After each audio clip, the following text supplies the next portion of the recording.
Halo, welcome back to Nusa Escapades dengan aku Sylvia yang hari ini akan berbagi tips and trick tentang how to pack simple, organized, and efficient, tidak hanya untuk luggage kamu, tapi juga hand carry kamu.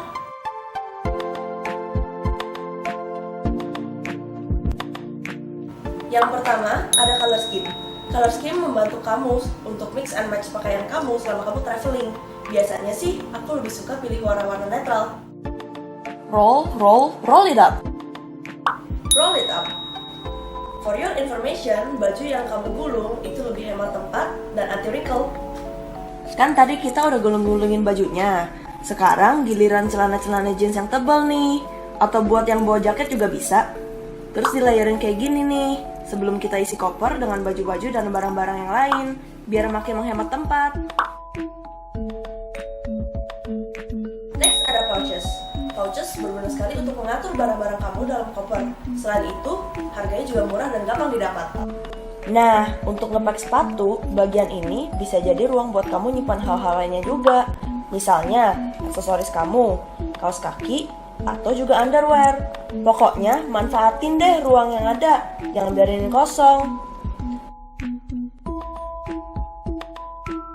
Sebenarnya, bawa sepatu ekstra itu bukan hanya karena fashion. Percaya deh, ketika sepatu utama kamu rusak karena hal-hal yang tidak diinginkan, kamu bakal bersyukur banget kalau kamu bawa sepatu lebih. Pastinya, sepatu yang kamu bawa itu lebih nyaman ketimbang sepatu yang harus kamu beli dadakan dan juga untuk budget saving. Itu tips and tricks untuk luggage kamu. Sekarang kita pindah ke hand carry yuk. Di backpack ini biasanya aku isi barang-barang yang penting untuk aku selama perjalanan. Kenapa aku pilih backpack? Karena aku pengen tangan aku bebas bergerak. Apa aja sih isi backpack aku? Yuk kita intip. Pastinya, aku bawa handphone. Iyalah, siapa sih yang gak bawa HP zaman sekarang? Gak lupa juga aku bawa charger sama powerbank untuk emergency backup. Jangan lupa guys, untuk bawa universal adapter. Di sini aku juga bawa headset untuk killing time. Selain itu, ada juga mini wallet untuk simpan ID dan uang. Aku biasa bawa personal care dan makeup yang aku butuhin. Selain itu, yang terakhir ada scarf.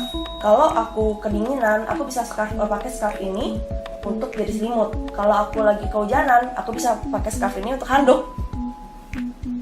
Sekian tips dan trik dari aku. Kalau kalian punya tips dan trik tambahan, bisa komen di bawah sini. Thank you for watching and see you on the next episode. Bye guys, happy holiday. Kenapa aku pilih backpack? Karena aku ingin tangan aku lebih bebas bergerak. Yuk kita intip isi backpack aku. Maafin gua. Lu boleh lebih lantang dikit.